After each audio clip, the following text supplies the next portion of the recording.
45वें all India Ravi seminar में हमारे बीच में आगरा के लोकप्रिय सांसद, केंद्र सरकार के मंत्री आदरणीय एसपी सिंह बघेल साहब,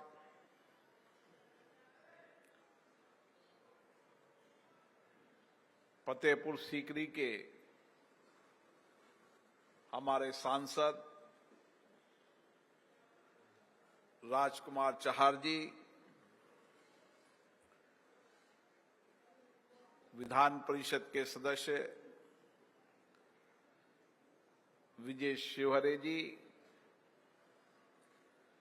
जिलाध्यक्ष श्री अजय गुप्ता जी,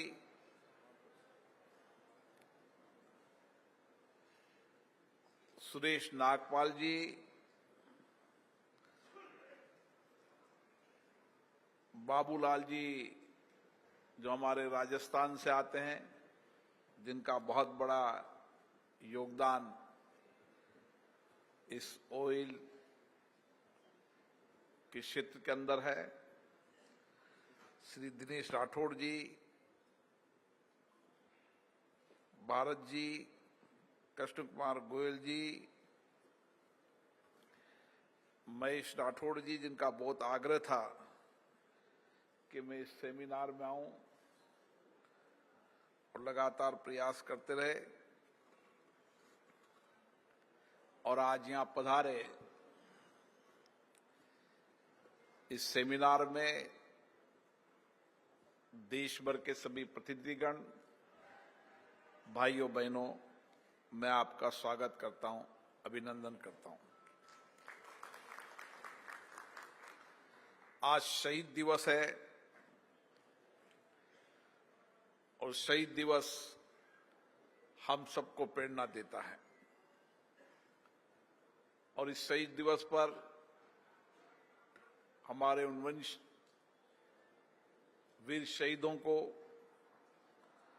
हम श्रद्धांजलि अर्पित करते हैं जिन्होंने राष्ट्र की स्वतंत्रता, सम्मान की रक्षा के लिए अपना बलिदान दिया। ऐसे लाखों लोगों ने देश की स्वतंत्रता, सम्मान, रक्षा के लिए बलिदान दिया। हम उनको नमन करते हैं। भगत सिंह, राजगुरु सुखदेव जैसे क्रांतिकारियों, जिनकी उम्र 21 साल, 25 साल थी, लेकिन देशभक्ति, राष्ट्रभक्ति का विचार, राष्ट्र को स्वतंत्रता करने में उनका संकल्प इतना बड़ा था कि आज भी हमारे नौजवानों को प्रेरणा देता है। आज ये जो सम्मेलन जिस समय हो रहा है, वो भारत का बदलता दौर है और इस बदलते दौर के अंदर जहां हम किसानों को आत्मनिर्भर बनाने का प्रयास कर रहे हैं, उनकी दाम का उचित मूल्य मिले,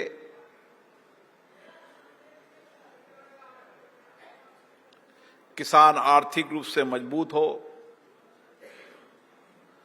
उसके साथ ग्रामीण इंडस्ट्रीज के अंदर छोटी छोटी इंडस्ट्रीज ग्रामीण क्षेत्र की अब देश में कम होने लगी, लेकिन कोई समय था जब गांव के तेल की खपत गांव की घानी से निकलती थी। वह ग्रामीण स्वावलंबन का एक बड़ा मॉडल था। बदलते परिप्रेक्ष्य के अंदर बहुत बड़ा परिवर्तन दुनिया में हुआ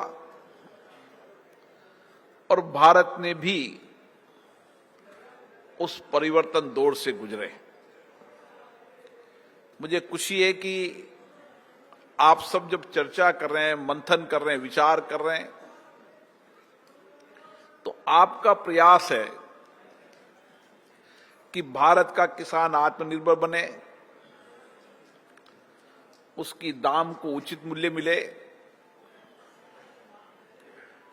ताकि किसान तिलहन को और उत्पादन करे। अभी दिनेश जी ने किसानों की तिलहन के भावों की चर्चा की, राजकुमार जी ने चर्चा की, हमारे एसपी सिंह बघेल जी ने चर्चा की, क्योंकि राजकुमार जी किसानों के आंदोलन के साथ किसान मोर्चा के अध्यक्ष भी हैं। इससे किसानों की दर्द, किसानों की समस्याओं का, उनके अभाव, उनके कठिनाइयों, चुनौतियों को समझते हैं। और ये सेमिनार भी 2 दिन की, जहां किसानों की आमदनी बढ़े, उसके साथ जो ऑयल्स फील्ड के अंदर, जो हमारे ऑयल फील्ड के अंदर प्रोसेसिंग का काम करते हैं, पैकेजिंग का काम करते हैं, मार्केटिंग का काम करते हैं, उनकी चुनौतियों समाधान पर चर्चा होगी। और ये सेमिनार हमारे लोकतंत्र का आधार है। जैसे भारत ने इस 75 वर्ष की लोकतंत्र की यात्रा में चर्चा, संवाद, सहमति, असहमति, विचार मंथन से ही हमने देश को आगे बढ़ाया है। मुझे आशा है कि 2 दिन के इस विचार मंथन के अंदर जो अमृत निकलेगा, जो चर्चा संवाद का निष्कर्ष निकलेगा, उससे देश के किसानों की आय भी बढ़ेगी और ऑयल सेक्टर में काम करने वाले प्रोसेसिंग, पैकेजिंग, मार्केटिंग करने वाली चुनौतियों का समाधान का रास्ता भी निकलेगा। मेरा मानना है कि जो सभी वक्ताओं ने चर्चा की कि भारत दुनिया का सबसे बड़ा देश है और इसलिए भारत के अंदर ऑयल की डिमांड, उपभोक्ताओं की आवश्यकता भी ज्यादा है और जितनी उपभोक्ताओं की आवश्यकता है उसके मुकाबले हमारे तेल का उत्पादन कम होता है, इसलिए हमें तेल का आयात करना पड़ता है। माननीय प्रधानमंत्री जी ने बहुत लंबे समय से प्रयास कर रहे हैं कि किस तरीके से हम तिलहन में आत्मनिर्भर बने, हम दालों में आत्मनिर्भर बने और समय समय पर तिलहन, दालों में आत्मनिर्भर बनने के लिए सरकार ने बहुत प्रयास भी किए हैं।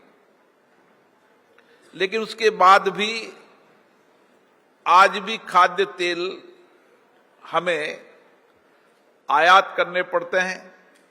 यह हमारे लिए सबसे बड़ी चुनौती है और इसीलिए इस चुनौतियों का समाधान निकलेगा किसान और तेल मिलों के साथ सामूहिक चर्चा मंथन से। मेरा मानना है कि दुनिया के अंदर जो भी वैश्विक चुनौतियां रही, उस वैश्विक चुनौतियों का समाधान निकला उत्पादन करने वाला और उसकी प्रोसेसिंग, मार्केटिंग के संयुक्त चर्चा संवाद से।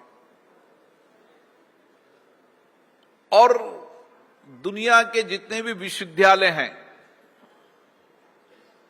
उन विश्वविद्यालयों ने अलग अलग रिसर्च, इनोवेशन, अपने पेपर जारी किए और दुनिया के अंदर खाद्य तेलों के अंदर अपने अपने देशों के खाद्य तेलों के रिसर्च पेपर आउट कर कर दुनिया को दिशा देने का काम किया। जिस तरह से ओलिव ऑयल के बारे में रिसर्च कर कर दुनिया को बताया कि ओलिव ऑयल ही सबसे सर्वश्रेष्ठ तेल है,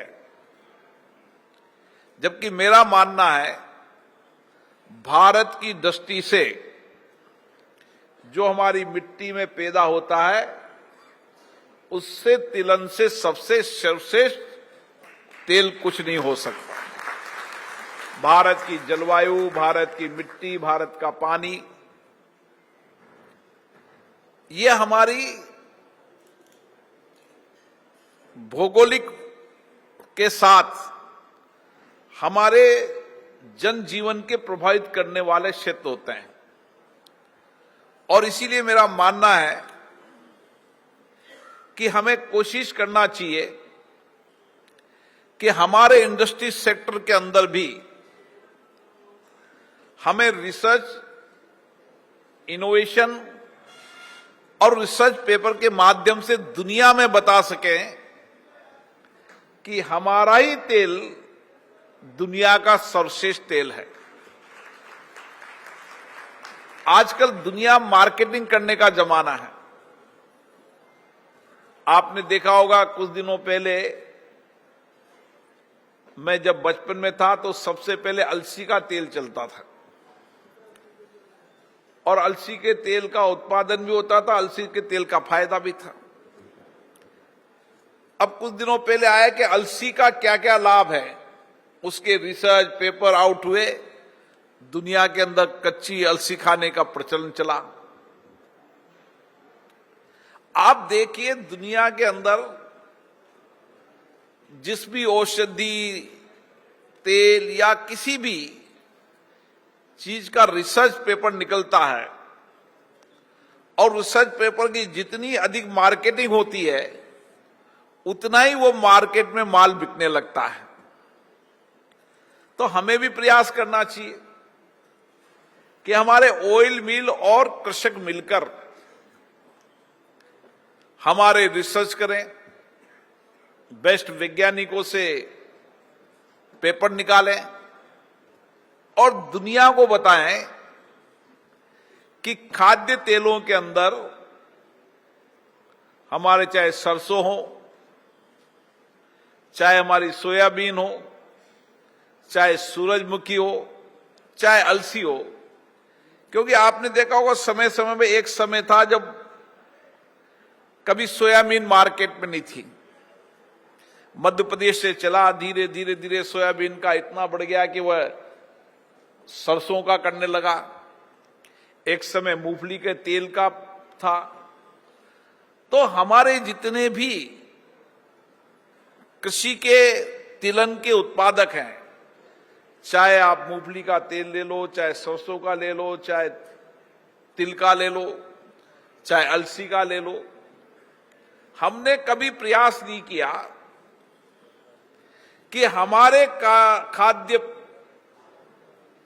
तेल ही दुनिया के सबसे बेस्ट तेल है और ये तेल हेल्थ से जुड़े हुए हैं। आजकल हेल्थ के बारे में लोग सतर्क हो गए हैं और इसलिए हेल्थ के बारे में अलग अलग ज्ञान, अलग अलग निकले हुए रिसर्च पेपर, जो दुनिया की बड़ी विश्वविद्यालय है वो हेल्थ के पेपर जारी करते समय उनके साथ अपने देश के उत्पादित तिलनों और उसके तेलों के बारे में भी रिसर्च दुनिया को बेचती है और दुनिया के देश उस दिशा की ओर जाने लग जाते हैं। लेकिन मेरा मानना है हमारे जितने भी तिलन हैं उनका खाद्य तेल ही दुनिया में सबसे सर्वश्रेष्ठ खाद्य तेल है और इसीलिए आप पर सबसे बड़ी जिम्मेदारी है, क्योंकि आप ऑयल का प्रोसेसिंग करने का काम करते हैं, उसकी पैकेजिंग का काम करते हैं, उसकी मार्केटिंग का काम करते हैं, लेकिन दुनिया के वैश्विक बाजार के अंदर भी जब तक हम हमारे ऑयल सीड को और ऑयल सीड के उत्पादित तेल के बारे में दुनिया के बड़े वैज्ञानिकों के रिसर्च पेपर आउट नहीं करेंगे, जब तक हम दुनिया का बाजार नहीं ले पाएंगे। एक चुनौती हमारे सामने है कि हम आयात करते हैं, पर अब चुनौती होनी चाहिए कि आयात भी बंद हो और हम दुनिया के एक्सपोर्ट भी बने और दुनिया में हमारा तेल बिके। और इसके लिए आपको समय समय पर प्रयास करना पड़ेगा। मैंने जिस तरीके से बताया कि यहां की मिट्टी, यहां की तिलन दुनिया की सर्वश्रेष्ठ है, फिर हमें तेल के बारे में, तेल के फायदे बताने पड़ेंगे कि किस तरीके से तिलन उत्पादकों में ओमेगा है, विटामिन ई है, ऐसे कई माइक्रो पोषक तत्व हैं जिससे लोगों को लाभ होगा। धीरे धीरे लोगों का विचार, मैं वैज्ञानिक नहीं हूं, पर दुनिया के अंदर अधिकतम चिकित्सक ये मानते हैं कि खाद्य तेलों से हार्ट के अंदर, ब्रेन के अंदर इम्यूनिटी के बारे में और विशेष रूप से जो कोलेस्ट्रॉल बढ़ जाएगा, एक विचार चिकित्सकों ने दिया है, जो विचार धीरे धीरे देश के हर हेल्थ सेंटर से दुनिया में फैलते जा रहा है। इसलिए सामान्य व्यक्ति अभी ये कहता है कि तेल को कम से कम उपयोग में लो। अब हमारी जिम्मेदारी है कि हम इस तिलन के होने वाले फायदों को भी देश और दुनिया में बताने का काम करें। और इसके लिए ये काम किसान नहीं कर सकता, ये काम करना पड़ेगा आपकी एसोसिएशन को, ये काम करना पड़ेगा ऑयल की प्रोसेसिंग करने वालों को, ताकि हम बेहतर तरीके से हमारी इस तेल के होने वाले लाभों को भी देश और दुनिया के सामने तथ्यों के साथ पेश कर सकें। मेरा दूसरा विषय है कि जब हमारी सेमिनार करें तो किसानों के साथ करें। आप देखो, एक समय था जब देश के अंदर शुगर मिल, हर शुगर मिल घाटे में जाती थी और गन्ने से निकलने वाला शुगर का परसेंटेज 7%, 7.1% होता था। अब उसके अंदर वैरायटी चेंज हुई, तो उस गन्ने के अंदर निकलने वाला जिससे शक्कर बनती है वो 10, 10.5, 11, 12 तक पहुंचने लगा। तो सारी जो शुगर फैक्ट्री है वो शुगर फैक्ट्री प्रॉफिट में है। उसका एक कारण एथेनॉल भी है, दोनों कारण से शुगर फैक्ट्री प्रॉफिट में आई। उसी तरीके से आपको किसानों के साथ बैठकर किस तरीके से तिलन की बेस्ट क्वालिटी, तिलन के बेस्ट बीज, जितना अच्छा बेस्ट क्वालिटी का बीज हम किसानों को बताएंगे, किसानों को जानकारी देंगे, या देश और दुनिया के अंदर जो बेस्ट क्वालिटी का, जिससे ज्यादा उत्पादन बढ़े, जिससे प्रोसेसिंग करने से तेल ज्यादा निकले, उसको भी आपको ही उसके साथ संवाद करना पड़ेगा, आपको ही चर्चा करना पड़ेगा और किसानों को जोड़कर उसकी मिट्टी की गुणवत्ता और गुणवत्ता के साथ उसकी क्वालिटी का बीज और उसको खेती को नई टेक्नोलॉजी के साथ करने का प्रोसेस समझाना। क्योंकि हमारे किसान अभी भी परंपरागत खेती की ओर चलते हैं। जब कभी सरसों का भाव तेज होने लगे तो सब सरसों उगाने लग जाते हैं, जब तिलन में कोई तिल का भाव ज्यादा होने लगे तो वो उगाने लगते हैं। मूंगफली का भाव है तो मूंगफली उगाने लगते हैं। तो ये परंपरागत खेती करने की हमारे किसानों की पुराना प्रोसेस है। समय के साथ बदलाव हो रहा है, लेकिन हमें और समय का इंतजार नहीं करना है। हमारे सेमिनार का मंथन यही होना चाहिए कि हमारा लक्ष्य होना चाहिए कि इस 5 साल के अंदर हम भारत के अंदर हमारे तिलहन के क्वालिटी को, उसके उत्पादन को बढ़ाने के लिए जो भी प्रोसेस हो सकता है, चाहे खेत किसान की मिट्टी की गुणवत्ता हो, बेस्ट क्वालिटी का बीज हो, उसकी प्रोसेसिंग करने की, खेती के आधुनिक खेती की योजना हो, कौन से इलाके के अंदर कब कौन सा तिलहन उत्पादन करना हो उसकी जानकारी हो। इसके लिए आपके एसोसिएशन को बैठकर योजना बनाना चाहिए और एसोसिएशन इसके लिए लगातार रिसर्च करता रहे। दुनिया के अंदर आप जितनी भी बड़े प्रतिष्ठित विश्वविद्यालय हैं, उन प्रतिष्ठित विश्वविद्यालय में आप जाओगे तो दवा कंपनियां वाला हो या कोई भी प्रोडक्ट वाला हो, वह उन विश्वविद्यालयों के अंदर इनोवेशन कराता है, रिसर्च कराता है, और उस रिसर्च इनोवेशन कराने के बाद जो सारा खर्चा है वो दवा कंपनी या वो कंपनी के प्रोडक्ट वाले देते हैं, और उससे जो रिसर्च निकलता है, उसका जो परिणाम निकलता है, उसके आधार पर दुनिया के अंदर अपन मार्केटिंग करते हैं। तो हमारा काम यही है कि हम अगर हमारे किसान बेहतर तरीके का तिलहन उत्पादन करने लगेंगे, कम जमीन में ज्यादा उत्पादन, उसकी क्वालिटी जिससे तेल ज्यादा निकले, उसकी खेती की नई आधुनिक तकनीकी, ताकि उसका खर्चा कम, उत्पादन ज्यादा और तेल की क्वालिटी बेटर निकले, इसके लिए भी तिलहन उत्पादन वालों को ही काम करना पड़ेगा। किसान इसके लिए रिसर्च नहीं कर सकता। जहां तक सरकार का सवाल है, केंद्र सरकार के मंत्री बैठे हैं, मैं बैठा हूं, आपको कोई भी आईसीआर से लेकर देश की सर्वश्रेष्ठ कृषि अनुसंधान केंद्रों पर जो भी आपकी आवश्यकता होगी, क्योंकि आपको कुछ गांव के अंदर, कुछ इलाके के अंदर कुछ किसानों को प्रगतिशील किसान बनाना पड़ेगा।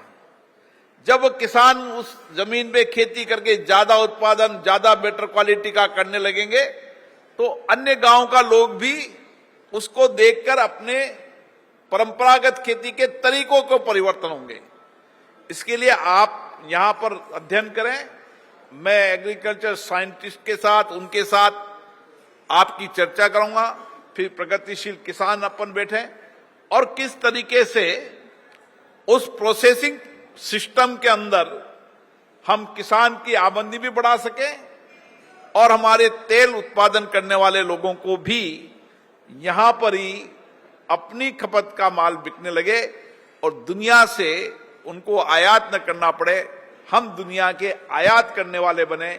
हमारा ही तेल दुनिया का सर्वश्रेष्ठ तेल है, यह हमें साबित करने की आवश्यकता है। कुछ चुनौतियां आपने हमारे सामने रखी है। निश्चित रूप से जो चुनौतियां हैं उसके समाधान हम करेंगे। आपका शिष्टमंडल आए, सरकार के स्तर पर हम चर्चा करेंगे और कैसे उस चुनौतियों का समाधान निकल सके, ताकि आने वाले समय के अंदर हर व्यापारी उद्योगपतियों को, अगर हम देश के अंदर बदलते परिप्रेक्ष्य के अंदर बेस्ट फैसिलिटीज दें, उनकी चुनौतियों का समाधान करें, तो वो और उत्पादन को बढ़ाएंगे। इंडस्ट्री और लगेगी, इंडस्ट्री लगेगी, एम्प्लॉयमेंट मिलेगा, टैक्स मिलेगा। तो भारत को अगर आत्मनिर्भर बनाना, भारत को विकसित बनाना है, तो सभी वर्गों को, सभी क्षेत्र के लोगों को सामूहिकता से काम करना पड़ेगा, मिलकर काम करना पड़ेगा, कड़ी मेहनत, अथक परिश्रम से काम करना पड़ेगा। थकान और निराश होने की आवश्यकता नहीं। हर चुनौतियों का समाधान निकलता है। आत्मविश्वास होना चाहिए, जुनून नहीं होना चाहिए। हम आत्मविश्वास निकालेंगे। हमारा लक्ष्य है दुनिया के अंदर भारत तिल उत्पादन में आत्मनिर्भर बनेगा और हमारे खाद्य तेलों की क्वालिटी दुनिया में सबसे बेहतर है। यह हमें साबित करने के दो विचार हमारे सामने होने चाहिए। मुझे आशा है इस 2 दिन की सेमिनार में आप व्यापक चर्चा करेंगे, मंथन करेंगे, विचार विमर्श करेंगे और हमारे किसानों को आत्मनिर्भर, आत्मस्वावलंबन, आर्थिक रूप से मजबूत करने में आपका सबसे बड़ा योगदान होगा। एक तरफ आपके प्रयासों से हमारा किसान आर्थिक रूप से मजबूत होगा, उसको आर्थिक संबल मिलेगा, उतना ही आपका प्रोसेसिंग प्लांट ज्यादा होंगे। प्रोसेसिंग प्लांट ज्यादा होंगे तो पैकेजिंग ज्यादा होगी, पैकेजिंग होगी तो मार्केटिंग ज्यादा होगी, मार्केटिंग के साथ आपकी तेल की गुणवत्ता, उसके होने वाले लाभ ये देश और दुनिया में जाएंगे तो आपका तेल बिकेगा, देश आगे बढ़ेगा। ये सब सामूहिक प्रयासों से होता है। एक बेहतर इकोसिस्टम हमें तैयार करने की आवश्यकता है। मैं पुनः आज इस सेमिनार की आप सबको बहुत बहुत शुभकामनाएं देता हूं और इस सेमिनार को आयोजित करने के लिए यूपी ऑयल एसोसिएशन ने जो कार्यक्रम आयोजित किया है, मिस्टर गुप्ता जी को भी बहुत बहुत शुभकामनाएं देता हूं, बधाई देता हूं। आने वाले समय 2 दिन के सेमिनार में कुछ चर्चा, कुछ निष्कर्ष, कुछ परिणाम निकले ताकि उससे जो मंथन हो उससे हमारे किसान का भी कल्याण हो और हमारे ऑयल प्रोसेसिंग में काम करने वाले लोगों की जिंदगियां बेहतर हो, हम और रोजगार सृजन कर सकें और लोगों को रोजगार दे सकें और तिलहन उत्पादन में आत्मनिर्भर बन सके और खाद्य तेलों की क्वालिटी में दुनिया के अंदर बता सकें हमारा खाद्य तेल ही व्यक्ति और जीवन के स्वास्थ्य के लिए बेहतर है। ये काम हमें करना है। आप सबको बहुत बहुत धन्यवाद।